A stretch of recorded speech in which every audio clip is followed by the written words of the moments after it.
बिस्मिल्लाहिर्रहमानिर्रहीम।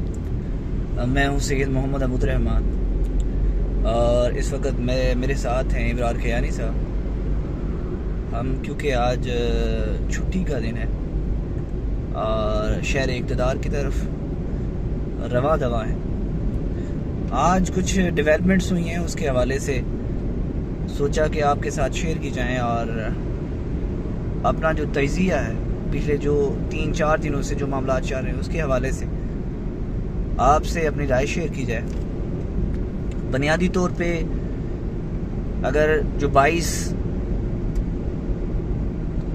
जुलाई का जो इलेक्शन है उसके नुक्ते नज़र से देखा जाए तो मेरा पॉइंट ऑफ व्यू ये कहता है कि जो रूलिंग दी गई उसकी गुंजाइश नहीं थी और जिस लेटर को बुनियाद बना के ये रूलिंग दी गई उस लेटर की कोई हैसियत नहीं है। उसकी बुनियादी वजह यह है कि 63A इस बाबत ये कहता है कि पार्लिमानी पार्टी जो है उसको अहमियत दी गई है। उसकी तरफ से अगर किसी कैंडिडेट की अप्रूवल है तो उसको ज़्यादा फोकियत मीन के उसको वेटेज दी जाएगी।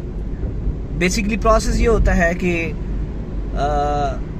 पार्लिमानी पार्टी अगर कोई भी रुकन अपनी पार्टी से मुनहरफ हो जाता है तो पार्लिमानी पार्टी जो है वो उसके हवाले से उसको इंडोर्स करती है एंड देन उसके बाद जो सरबराह होते हैं किसी पार्टी के वो फिर उसकी डिस्क्वालिफिकेशन के लिए इलेक्शन कमीशन की तरफ रेफरेंस दायर किया जाता है। तो बुनियादी तौर पे कल का जो लेटर जिसकी बुनियाद पे स्पीकर ने रूलिंग दी उसकी मेरी नज़र में कोई हैसियत नहीं है, क्योंकि अगर जो शजात हुसैन हैं अगर उन्होंने ऐसा लेटर लिखा है तो उन्होंने सिर्फ वो लेटर क्यों डिप्टी स्पीकर को लिखा, क्यों नहीं अपने अरकान जो सूबाई असम्बली में काफली के टिकट पे इलेक्ट होके आए उनको लिखा, और वो तमाम प्रोसीजर क्यों नहीं फॉलो किया गया जिसके को मद्देनज़र रख के इलेक्शन कमीशन ने फैसला करना होता है। तो बुनियादी ये क्वेश्चन एक उठता है इस हवाले से। और दूसरी बात यह है कि जो बदनीति है डिप्टी स्पीकर की, बावजूद इसके कि स्पीकर का काम ये होता है कि वो इम्पार्शल काम करे और इम्पार्शलिटी के नुक्ता नज़र से ऐवान को चलाए, लेकिन उनकी पार्शलिटी नज़र आई, वहाँ पे जानबदारी नज़र आई और उन्होंने उस लेटर को बुनियाद बना के जो काफ लीग के अरकान थे उनके वोट को रिजेक्ट किया, जो कि इंतहाई गलत इकदाम था, जो कि अभी सुप्रीम कोर्ट में चैलेंज हो चुका है और उसकी एक समाअत भी हो चुकी है, जिसमें बाद नज़र में ऐसा लग रहा है कि सुप्रीम कोर्ट ऑफ पाकिस्तान जो है वो इस रूलिंग को नल एंड वाइड डिक्लेयर करने जा रही है। क्योंकि बुनियादी तौर पे अभी तो फैसला सुप्रीम कोर्ट ऑफ पाकिस्तान ने करना है, लेकिन जो रिमार्क्स आ रहे हैं उससे इसी चीज़ का इज़हार हो रहा है। तो इस वक्त मेरे साथ मेरे भाई इब्रार खयानी साहब बैठे हुए हैं और मैं चाहूँगा कि उनकी भी राय इस हवाले से ली जाए और वो हमें बताएं कि ये जो इकदाम उठाया गया डिप्टी स्पीकर की तरफ से, क्या वो एक आईनी इकदाम था, क्या उसमें उन्होंने जानबदारी बरती है या नहीं बरती है, ये इसका जवाब आपको जो है वो इब्रार खयानी एडवोकेट देंगे।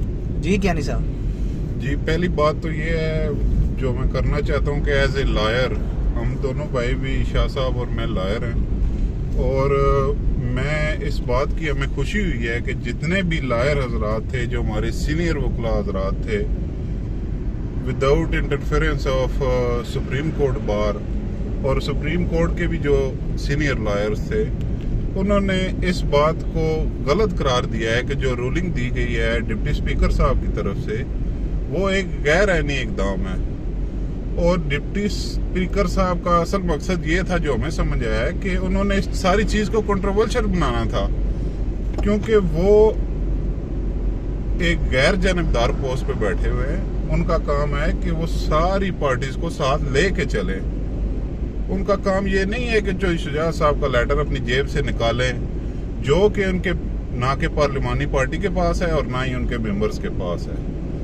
तो एक तो ये अच्छी बात थी।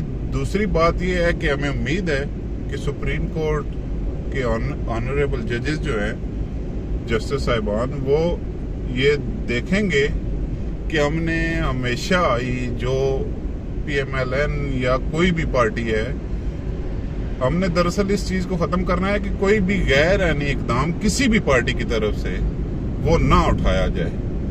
जब लॉ मजबूत होगा, आइन के अंदर रह के चीजें होंगी, तो उसमें हमारे मुल्क की भी बेहतरी है और पाकिस्तान की बेहतरी है और हर पार्टी की भी मेरे ख्याल से इसमें बेहतरी है।